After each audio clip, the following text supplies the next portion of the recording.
आप लोगों को पता है कि सीबीएसई का रिजल्ट इस बार बहुत ही बुरा आया है एंड काफी स्टूडेंट जितना एक्सपेक्ट किए थे मार्क्स उससे भी कम आए हैं। एंड ऑब्वियसली इस चीज को भी हाइड करने के लिए या बहुत सारी चीजों को अपने जो भी सिस्टम्स आए उसको एक्सेप्ट कराने के लिए अलग अलग रीजन दिए जा रहे हैं, बट हम उस पर बात नहीं कर रहे। सीबीएसई ने जो हर साल करता है रिवोल्यूशन रिवेरिफिकेशन वगैरह का प्रोसेस वो जारी करते हैं, उसका नोटिफिकेशन तो आप लोगों ने देख ही रखा होगा। बट मैं डिटेल में बता रहा हूँ कि आप लोग को अपनी कॉपी फोटो कॉपी निकलवा रहे हैं तो उसमें क्या क्या चीजें आपको चेक करना होगा और कैसे करना होता है मैं पूरा आपको दिखाऊंगा। जैसे ऑन स्क्रीन चेकिंग होती है तो उसमें क्या-क्या चीजें मिस होती हैं, क्या-क्या आप ऑब्जर्व कर सकते हो, कैसे आप वो चैलेंज कर सकते हो, ये सब कुछ हम लोग डिस्कस करने वाले हैं, ठीक है? तो पहली बार चैनल पे तो मेक श्योर आपने सब्सक्राइब कर रखा है। जिस दिन पोर्टल खुलेगा तो मैं स्टेप बाय स्टेप भी बताऊंगा कि कैसे आपको फोटोकॉपी निकालनी है, क्या-क्या चीजें देखनी है, एक सैंपल पेपर दिखा के, तो आप एक बार देख लेना, ठीक है? अब ये जो है सीबीएसई जो फोटोकॉपी का प्रोसेस निकाला है, इसमें जो स्टेप्स हैं वो कुछ इस तरीके से होने वाला है, ठीक है? अब ये आप लोगों को तो पता ही है कि सीबीएसई ने कुछ क्लैरिफिकेशन दिया था कि भाई ये जो प्रोसेस हमने ले आए थे ऑन स्क्रीन मार्किंग वाला ओएसएम प्रोसेस, इस प्रोसेस को ले आने के पीछे का रीजन दिया गया कि मेंटेनेंस ऑफ सिक्रेसी रहेगा, एरर फ्री होगा एंड देन कंप्लीट असेसमेंट किया जा सकता है, रिड्यूस्ड ह्यूमन इंटरवेंशंस होगा, एफिशिएंसी ज्यादा होगा, मतलब ज्यादा कॉपियां चेक हो जाएंगी, इको फ्रेंडली होगा, ट्रांसपेरेंसी एंड अकाउंटेबिलिटी रहेगा, एक ही बार में मतलब सारा कुछ पता चल जाएगा एंड अकाउंटेबल रहेंगे जो भी चीजें। स्केलेबिलिटी है, मतलब इस चीज से ज्यादा कॉपियां चेक की जा सकती है। बट इस चीज से मतलब नहीं है, ये सीबीएसई को भी पता है कि इस बार जो कॉपी चेकिंग हुई है टीचर्स ने कोशिश भी करके नहीं मार्क्स दिए हैं एंड ऑब्वियसली ये सब सिस्टम का फेलियर है। जस्ट लाइक टीचर जब कॉपी चेक कर रहे थे तो जहां पे उनको मार्क्स देना चाहिए वहां पे कभी क्लिक ही नहीं हो रहा है, या क्लिक हो रहा है तो बार बार क्लिक करने के चक्कर में उनको टीडीएस लगा, स्टेप्स में मार्क्स ऐड करना, ये सारी चीजें सेलेक्ट करना, तो वो सारा प्रोसेस की वजह से काफी चीजें मिस हुआ है। अभी जो है आप लोग का रीइवोल्यूशन जो प्रोसेस है वो 19th से लेके 22 तक होने वाला है, लेकिन इसमें स्टेप्स है, वो स्टेप्स को आपको फॉलो करना है। सबसे पहला स्टेप रहेगा आपका फोटो कॉपी निकलवाने का, ठीक है? तो फोटो कॉपी जो होना है वो आपका ये निकालेंगे इस समय पे, इस टाइम पे 19 से लेकर 22 के बीच में आपको अपनी फोटो कॉपी निकलवानी है। जो भी आप पेपर्स का फोटोकॉपी निकलवाने वाले हैं पर सब्जेक्ट आपको 700 देना पड़ेगा। हालांकि सीबीएसई को ये भी अनाउंस करना चाहिए कि जिन बच्चों को लगता है कि उनका मार्क्स कम आ गया वो अपनी फोटोकॉपी निकलवा सकते हैं, वो वेरिफिकेशन करवा सकते हैं, री करवा सकते हैं। और अगर उनके मार्क्स बढ़ जाते हैं तो जो भी फीस वो सीबीएसई को पे कर रहे हैं वो रिफंड आना चाहिए। अगर नहीं बढ़ा या सेम रहा तो उस केस में तो सीबीएसई रख ले तो समझ में आता है कि हाँ फॉल्स क्लेम हुआ था। बट जहां पे बढ़ गया वहां पे रिफंड आना चाहिए, क्योंकि एक बार मेरे साथ हुआ था जब मैं कॉलेज में था, तो कॉलेज में मैथ थ्री बीटेक में ऐसा मैथ थ्री होता है, तो उसमें मेरे को बैक दिया गया था, तो उसमें 5,000 रुपये चैलेंज करने के लिए होता था, यूनिवर्सिटी को चैलेंज करते हैं तो यूनिवर्सिटी का पेपर था, लाइक आई चैलेंज। और वहां पे हालांकि प्रोसेसिंग फीस उन्होंने भी 2,000 लिया था, 5,000 में से 2,000 उन्होंने अपना प्रोसेसिंग फीस लेने के बाद से 3,000 रिफंड कर दिया था जब मेरे मार्क्स बढ़ गए थे, तो ठीक है, तो वो चीज यहाँ पे भी होना चाहिए। अब लेकिन यहाँ पे क्या है, सबसे पहले आप ऑनलाइन करेंगे, पूरा पोर्टल जो आएगा कैसे ऑनलाइन लॉगिन करना है सारा कुछ निकालना है वो बताऊंगा, लेकिन एक चीज का ध्यान रहे, आपको 2 कॉपियाँ निकालनी है, 3 कॉपियाँ निकालनी है, एक ही बार रजिस्टर करेंगे और सोचेंगे कि आप एक-एक कॉपी निकालें, तो फिर नहीं हो पाएगा। तो ये सब चीज़ें पहले से आपको ध्यान में रखना है, ठीक है? अब जब से फोटोकॉपी निकाल लिया तो आपको चेक करना है खुद से, वो जो भी आंसर की सीबीएसई ने दे रखा है, उससे चेक करेंगे कि कहाँ पे है। लेकिन क्या-क्या मिसिंग रहता है, वो सब भी मैं आगे बताने वाला हूँ, ठीक है? बट एक चीज़ का और ध्यान देना आप लोग का जब आपने फोटोकॉपी निकलवा लिया तो आपको देखना पड़ेगा कि उसमें कुछ ऑब्जर्वेशंस इशू तो नहीं है। जैसे लाइक कहीं आपने आंसर लिख रखा है लेकिन टीचर्स ने चेक ही ना किया हो, देखा ही ना हो, वो मैं आगे दिखाऊंगा कि कैसा हो सकता है। एंड उसके बाद से इवेल्युएशन होगा। री में क्या होता है, जैसे किसी क्वेश्चंस के अगेंस्ट मार्क्स ही नहीं मिले हैं या उस क्वेश्चन पे प्रॉपर मार्क्स मार्किंग नहीं हुई है, तो आप री इवेल्युएट करवा सकते हैं। उसमें पर क्वेश्चन फीस देना पड़ता है, ठीक है? पर क्वेश्चन फीस कितनी जाएगी, 100 रुपीज। लेकिन आपके पूरे आंसर शीट में कहीं लेट्स से कि आपने आंसर्स लिखा हुआ है लेकिन टीचर्स ने वो कॉपी चेक ही नहीं किया उस समय पे, या मार्किंग नहीं हुई है, इस तरह की कुछ भी सिचुएशन है, या कहीं ऐसा हो कि आगे के पेपर सारे ब्लैंक में मार्क कर दिया गया, या कुछ मिसिंग है, पेजेस मिसिंग है, आप ऐसा भी हो सकता है कि अपलोड के स्कैनिंग के ड्यूरेशन में कहीं पेज मिस कर दिया गया हो, हालांकि होता नहीं है। बट इस तरह कोई भी सिचुएशन हो उसमें आपको फिर क्लेम करते हैं तो 500 पे करना है।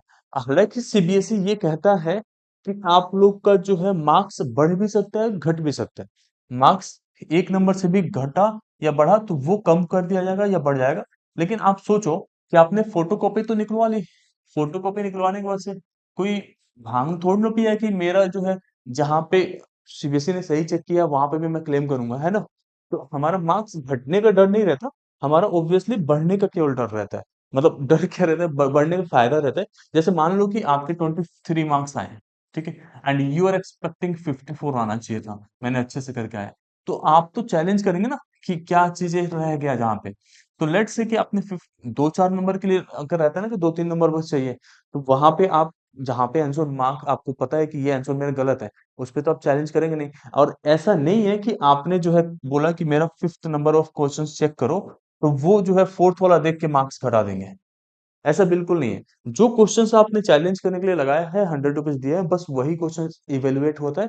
और जो ऑब्जर्वेशंस में डाला है उसमें बस जो मार्किंग बताएंगे कि ये प्रॉब्लम्स आए हैं, बस वही री ऑब्जर्व किया जाएगा एंड चेक किया जाएगा कि आपको उस पर मार्क्स क्यों नहीं मिलेगा। ठीक है। बट एक नोट और आपको ध्यान रखना है, whatsoever information is provided by you, जो भी इंफॉर्मेशन आप प्रोवाइड कर रहे हैं कि ये चीजें हुआ है, ऐसा हुआ है, the same will be checked. जो आप बताएंगे वही चेक होगा, और एक्सपर्ट्स जो चेक करेंगे, if it is found that your information is correct, अगर ये पाया गया कि जो आपने बोला है वो सही है, the same will be corrected, तो उसे सही किया जाएगा, अदरवाइज नहीं किया जाएगा।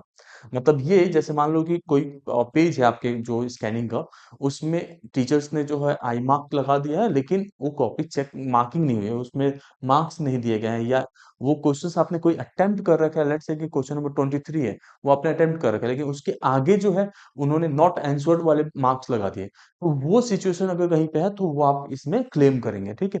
तो उसमें मार्क्स घटने का बिल्कुल डर नहीं है, हमेशा बढ़ने का ही चांस रहता है। तो ये फियर में नहीं रहना कि मेरा 1-2 नंबर या 5 नंबर घटा दिया तो, या किसी क्वेश्चन में आपने फोटो कॉपी निकलवाया, आपने देखा यार यहाँ पे तो मैंने थोड़ा गलत गलत लिखा है लेकिन फिर भी मार्क्स दिया हुआ है, वो स्टेप मार्किंग की वजह से मिला है, एंड उसे वापस से नहीं चेक किया जाएगा। आपका चेक वही होगा जिस क्वेश्चन को आप बोलेंगे चेक करने के लिए, ठीक है। तो दो कैटेगरी था, मैंने अभी समझाया था आपको, दोनों कैटेगरी किस तरीके से है। सबसे पहला कैटेगरी है आपका ऑब्जर्व करने का, कि कहाँ पे कुछ छूटा है, क्योंकि अब ऐसा वाला चीज नहीं है कि स्क्रूटनी हो या पर क्वेश्चंस के आगे से सामने मार्क्स मिला है कि नहीं मिला है, बट ये ऑब्जर्व करना है कि आपकी कोई ब्लैंक पे मार्क नहीं हो चुका है, कहीं ऐसा तो नहीं है आपने आंसर किसी क्वेश्चन से कर रखा है और नॉट आंसर में मार्क्ड हो गया, वो सारी चीजें। एंड दूसरा है रीइवैल्यूएट, जैसे आपने देखा कि क्वेश्चंस पे हमने आंसर सही लिखा है लेकिन टीचर ने मार्क नहीं दिया, तो रीइवैल्यूएट करेंगे आप, ठीक है। अब कुछ चीजें आपको ध्यान देना है, सीबीएसई क्या क्या प्रोवाइड करेगा। आपका क्वेश्चन पेपर तो है ही आपके पास, मार्किंग स्कीम भी देगा जिसके थ्रू आप मैच कर सकते हैं। हालांकि हम लोग भी आप लोग को हेल्प करते हैं उसमें, आगे मैं बताऊंगा कैसे आप लोग को हेल्प कर सकते हैं, जिसमें हमारे टीचर्स जो है आपकी कॉपी चेक कर लेते हैं एंड कहाँ कहाँ मार्क्स बढ़ सकता है आपको बता देते हैं, आप फिर उसको क्लेम कर देते हैं, ठीक है। लेट्स सी दिस वन, ठीक है। क्वेश्चन पेपर मार्किंग स्कीम्स वाला सिस्टम हमें दिख गया। अब ये कुछ आप लोग का होता है, जो ऑल ऑल क्वेश्चंस इवैल्यूएटेड है कि नहीं है, ये आपको देखना पड़ेगा, सारे क्वेश्चंस के आगे मार्क्स मिले हैं या नहीं मिले हैं, ठीक है। तो जो आपको आंसर शीट मिलेगा तो कुछ इस तरीके से उसके मतलब उसमें मार्किंग, आपको तो पूरा आंसर शीट मिलेगा, ये डैशबोर्ड तो मिलना नहीं है, तो आपको बस ये देखना है कि क्वेश्चन नंबर 1 के आगे मार्क्स मिला है कि नहीं, क्वेश्चन नंबर 2 के आगे, क्योंकि कई बार ये जो बॉक्स मिली भरी जाती है, जिसमें मान लो क्वेश्चन नंबर 4 है, इसके आगे 1 मार्क्स टीचर्स को भरना था, लेकिन उन्होंने जो भी मार्क्स आपके उस क्वेश्चन पे मिलना चाहिए थे वो फिल करना था, लेकिन उन्होंने नहीं फिल किया और आपका एनए लिख दिया, तो एनए लिख देंगे तो नॉट एंश्योर्ड में आ जाएगा और उसके मार्क्स ही नहीं मिलेंगे। तो ये सब चीजें देख लेंगे आप लोग। उसके बाद से कुछ और भी चीजें रहते हैं, वो ध्यान देना है आपको। जैसे यहाँ पे आइए, ये आपका एमसीक्यूज बेस्ड क्वेश्चंस होते हैं जहाँ पे, ये बहुत ज्यादा टीचर्स ने बताया जो कॉपी चेक किए थे, उन्होंने बताया कि मेरा गड़बड़ हुआ। मतलब वो चाहते थे क्वेश्चन नंबर 1 के आगे ही मार्क करना, बट होता क्या था, जैसे क्वेश्चन नंबर 2 आ गया और ये मार्किंग इस पे चला गया, क्वेश्चन नंबर 3 आ गया वो मार्किंग यहाँ चला गया, क्वेश्चन नंबर 4 का 5th वाले पे चला गया, इस तरीके से सिचुएशन होता है, तो फिर जो है छूट जाता है एक दो, या इसमें गलत होने के चांसेस है, या कहीं इवैल्यूएशन हम ए का कर रहे हैं लेकिन बी वाला समझ के हमने मार्किंग गलत दे दिया। तो ये सिचुएशन भी आया है, जैसे मान लो कि यहाँ पे हमने क्वेश्चन नंबर 6 के आगे बी आंसर सही है, ठीक है, लेकिन क्रॉस लग जाए कहीं आगे पीछे, जैसे ये 5th वाले पे मार्क्स आ गया और 0.5 मार्क्स दिया गया, लेकिन ऐसा नहीं होना चाहिए, पूरे पूरे मार्क्स होना चाहिए, एमसीक्यूज में तो 1 मार्क्स मिल रहा था। तो ये सब सिचुएशन आया था इसमें, तो वो आपको देखना पड़ेगा। क्वेश्चंस इवैल्यूएटेड और नॉट, आपका जो भी क्वेश्चन नंबर है, जैसे ये लिखा है रॉन्ग क्वेश्चन नंबर, तो क्वेश्चन नंबर आपने डाला है ये गलत है, और गलत क्वेश्चन नंबर होने की वजह से ये एन ने डाल देता है। यहाँ पे देखो नॉट आंसर्ड का ऑप्शन रहता है, तो एन ए डालेंगे, ठीक है। या वहां पे डाल देंगे ब्लैंक पेज, या यहाँ पे सीन है कि नहीं है, ये सारी चीजें देख ले डाल देंगे ना, तो गड़बड़ हो जाता है। यही चीजें आपको देखना है कि हर एक चीजें है कि नहीं है प्रॉपर। जैसे ये आई आइकन देखो, अगर आपके आंसर शीट कुछ इस तरीके से है और इसमें आई मार्क्ड हो गया, लेकिन इसके आगे मार्किंग नहीं की गई, जैसे यहाँ पे है मार्क, ठीक है। अब जैसे ये पूरा टीचर्स ने तो दिखा दिया कि हाँ मैंने एसोसिएशन कर लिया, लेकिन मार्क्स नहीं दिया, तो फिर आपका जाएगा, वहां पे मार्क्स कट जाएंगे। तो ये सब चीजें आपको देखना है कि अगर आई मार्क हो भी गया है, तो इस पे मार्क्स दिए गए हैं या नहीं। क्योंकि कई बार ऐसा होता है आई मार्क कर दिया, स्क्रॉल डाउन कर दिया, आंसर्स में नीचे गए, और जहाँ पे चार स्टेप मेरे सही थे, तो टीचर्स ने ये वाला पढ़ लिया, ये वाला पढ़ लिया, स्क्रॉलिंग की वजह से एक स्टेप ही गायब हो गया। ऐसा भी सिचुएशन आया है कि ये तो जैसे फोन में आप स्क्रॉल करते हैं वैसे ही तो है। तो जैसे आपने स्क्रॉल किया ऊपर, आपका एक स्टेप गायब हुआ, एक स्टेप गायब हुआ, तो उनको लगा कि आपने वो स्टेप परफॉर्म ही नहीं किया है। आपको मिलने चाहिए थे चार के चार नंबर, लेकिन मिला दो ही नंबर या तीन नंबर। तो ये सिचुएशन भी आया हुआ है, तो वो आपको एक बार चेक करना पड़ेगा। इसमें हम लोग आपको हेल्प भी कर सकते हैं। तो ये आपने पूरा प्लान कर लिया, आपने समझ गए। अब एक चीज का ध्यान देना, ये तो मैंने आपको दिखा दिया, ये सारा कुछ आपको समझ में आ गया। हाँ, अगर आप चाहते हो हमारा हेल्प लेना, तो हम लोग इसमें सीबीएसई चैलेंज करके एक लिंक हमने डिस्क्रिप्शन में देखा है, और आपके कमेंट में भी पिन है, रिवोल्यूशंस के लिए। इसमें हम लोग पूरा हेल्प कर रहे हैं। आपको अपनी फोटोकॉपी निकलवानी है, उसके बाद से आप हमें भेज देंगे। हम बता देंगे आपको कि कहाँ पे आपका मार्क्स बढ़ सकता है, कहाँ पे टीचर्स ने गड़बड़ी की है, और टोटल कितना मार्क्स आ सकता है। चैलेंज अगर पर क्वेश्चन करना है, तो वो भी हम लोग गाइड करते हैं। तो पर सब्जेक्ट आपका फीस ये रहेगा, लिंक डिस्क्रिप्शन में है। कुछ लिमिटेड इसमें हम लोग फोटोकॉपी लेंगे बच्चों से और चेक करेंगे। तो जितनी जल्दी मतलब जब तक ये लिंक एक्टिव है, तब तक उससे पहले आप लोग जो है वो कर लेना। एंड साथ साथ अगर आपका कंपार्टमेंट आया हुआ है, तो सफलता बैच का लिंक हमने वापस से एक्टिवेट कर दिया। बीच में 2 दिन तक हमने डीएक्टिवेट कर दिया था, बच्चों को एनरोलमेंट नहीं लिया था। वो वजह था कि हम लोग का सीट्स ऑलमोस्ट भर चुके थे। अब फिर से हम लोग थोड़ा एक्सटेंड किया, तो you can enrol from there, ठीक है। तो सफलता बैच कंपार्टमेंट स्टूडेंट्स के लिए अगर ज्वाइन करना चाहता है, रिवोल्यूट करना चाहता है, तो ये आप एक बार चेकआउट कर सकते हैं। बस 199 आपको पे करना पड़ेगा पर सब्जेक्ट, और फोटोकॉपी चेक करने के लिए हम लोग आपको चेक करके बता रहे हैं कितना मार्क्स आपका बढ़ सकता है, और कौन से क्वेश्चन पे आपको चैलेंज करना चाहिए। ओपिनियन आपको वीडियो हेल्पफुल लगा होगा। Thank you so much.